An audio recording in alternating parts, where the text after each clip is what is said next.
My name is Richard Burnett Jr. I'm 28 years old. I'm an entrepreneur. I own R.BURNETT brand, which is a luxury wooden watch company.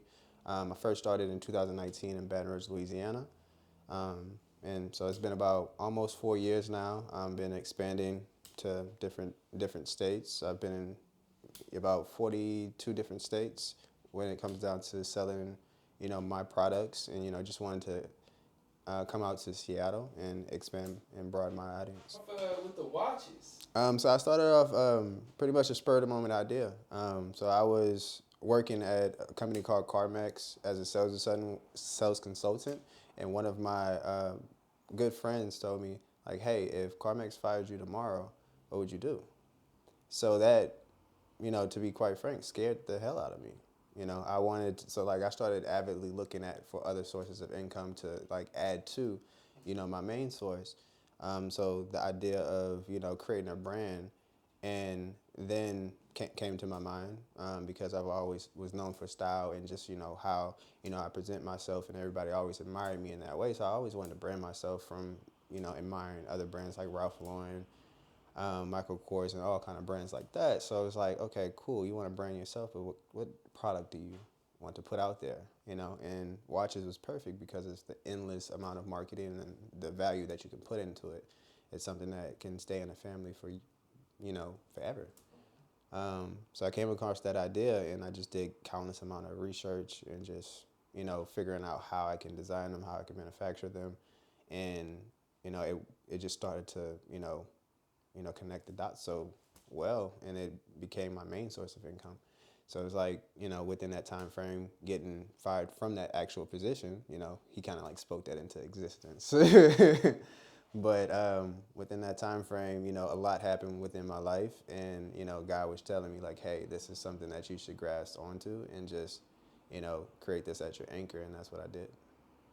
That's amazing. I'm glad you got fired. Yes, yes. My friend always tells me like he feels bad that I got fired, but I'm like, hey, like it's that was God's plan. Yeah, set you on a whole new path, man. Yes, definitely. I always tell people like, um, it's great that you have happy moments in your life, but you learn from your pain. You learn from the adversities, the lessons. You can celebrate and scream at the top of your lungs and like have all those happy moments, but you don't learn from your smiles. You learn from your frowns. Absolutely. Mhm. Mhm. That's gonna be a good Yeah. clip right there. Thank you, God. Right, absolutely. Because I didn't think of that ahead of time. Yeah, yeah, that's nice. So you went from Louisiana, the Mhm. boot, selling Yes. watches, Come on now. and then how did you make? First off, where not Minden? You ain't from Minden, Louisiana, are you? No, no, no. I That's know what my that's at though. that's I my know what that's that's at right. though. Yeah, okay. Okay, cool. So you already know about when you said the boot. I was all like, I wanted to ask where you was from. But yeah, I was born in Louisiana, um, but I was raised out here in Seattle. And the reason being, of course, is because my parents they met when my dad was in the military, and so it's like that's why it was so widespread. He's from out here, she's from down there, and that's how they met. So I have kind of like that Southern hospitality and, the open mindedness of being in a northern state. So that kind of made me very versatile and very good at adapting in different terrains and territories and cultures.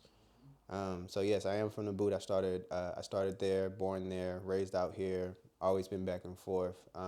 But wanting to create a physical presence out here in Seattle because of the endless amount of opportunities and just being in a new space and just wanting to get my name out there.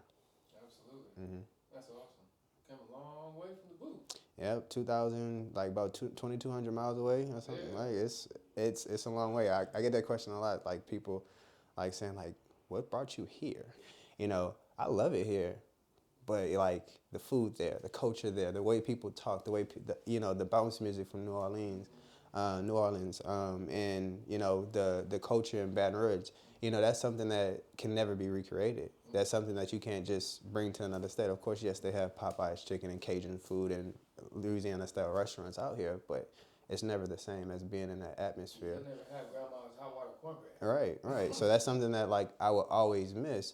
But when it comes down to progression and and being where you're called to be, that's where you're gonna gravitate towards. So it's just that culture and being able to adapt to different terrains, like you said, just like being able to see different opportunities, being able to be versatile, being able to be in every single type of setting, like whether it's talking to a janitor or talking to the CEO. That's something, being in rooms with politicians or being in rooms where just you're talking to like athletes or something like that. That's something that I'm very relatable when it comes down to just adaptable when it comes down to just speaking to people, because I've been in every single setting.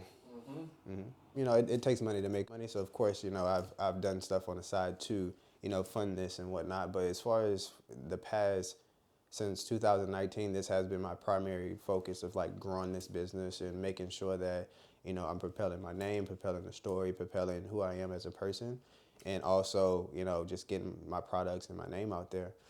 So it is something that I do primarily, and then, I build everything else around it. Right. That's awesome. Love it. You said you were going on a talk show later? Yes. What's that about? So it's a talk show. It's called the OG Talk Show. So it's just something that's on Instagram Live that where it's two guys that just interview people that are doing well in the city of Baton Rouge, Louisiana. So of course, since I'm from there and I created my business there, they wanted to feature me on their talk show. They lucked out. Yeah. Yeah. For sure. That's awesome. Do you have anything you want to share with the people or that you want to get out? That R.BURNETT brand is more than just watches. It's a lifestyle brand built on the principles of succeeding beyond measure and, not putting limitations on yourself. So when it comes down to when you wear an R.BURNETT watch, wanting to make sure that it's something that inspires you, something that allows you to know that those limitations that the world puts on you, or even that the ones that you put on yourself, you can go beyond that. So just making sure that, when you do look at lifestyle brands and brands like R.BURNETT brand, it's more than just that product. It's, a lifestyle behind it. A luxury experience. Yep, It's amazing. that is correct. Now, how can people find you? They can find me on Instagram at r.burnettbrand, and also on Facebook, the same handle, R.BURNETT brand. And I have a full website, which that is rburnettbrand.com. And you can keep in touch with me via email or on my Instagram. I do a lot of events around the Washington area. So